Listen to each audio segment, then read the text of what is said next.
Hey YouTube, this is NC Shootist. I wanted to give you a rundown of what I did to my M&P Shield that turned it from a great gun into a really great gun. I bought this particular M&P Shield 9mm roughly a year ago, and it was pretty decent out of the box. There were a few problems with it. Problems that if I was going to use it as an everyday carry gun, which I do, these are things that I would change about it, and these are things that I did change about it. Number one are the grips. So the stock M&P has fairly nice grips to it, but it's the typical factory, stipple. So it's not very good. It's okay. You can kind of see it on the magazine release here. That's the stock factory stippling. So it's okay, but it's not great. So what I did was I bought some Talon Grips in the granular finish. So you can see here, it's kind of an aggressive stippling pattern on these grips, but it really gives you a good purchase on the handgun. Really allows a good strong grip, good firm grip, and you don't have to worry about the stock grips as much. So this helps out quite a bit. Number two are the sights. I don't know if you're getting like me, but the older I get, the harder it is to get a purchase or to be able to see standard white 3-dot sights. So most of the firearms I own, you can see here, what I will do is put contrasting colors between the front and rear sights. That helps me see the sights a lot better.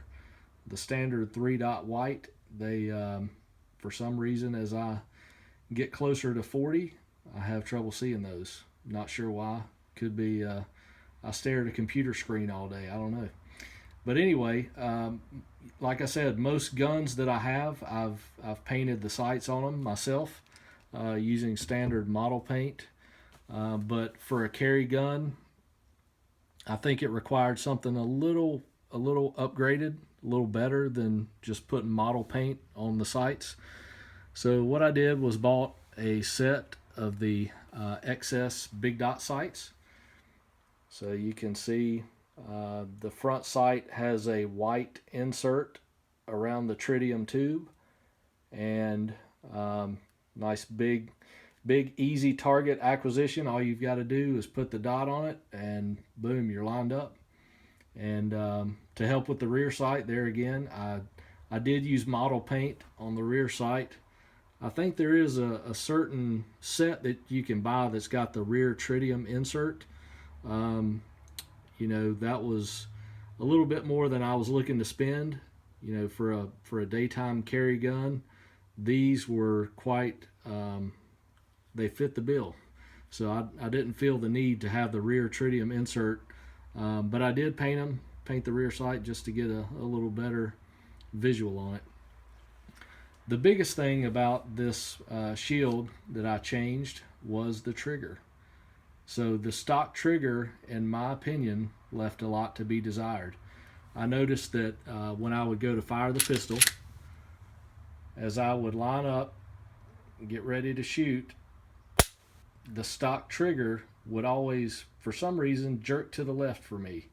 So it was, I'm a left-handed shooter, but there again, it broke, in my opinion, a little too hard, broke too much to the left. So every time I pulled the trigger, it was, I'm obviously exaggerating it here for the camera, but there was a slight jerk. So I wasn't really comfortable with that.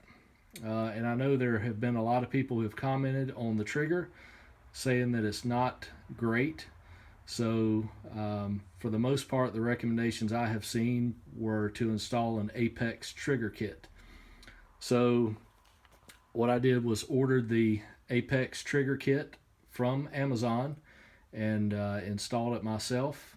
It was a fairly simple process. It took a while, but it was simple. So the reason it took a while is you've got to to disassemble the slide, you've got to take out all the internals.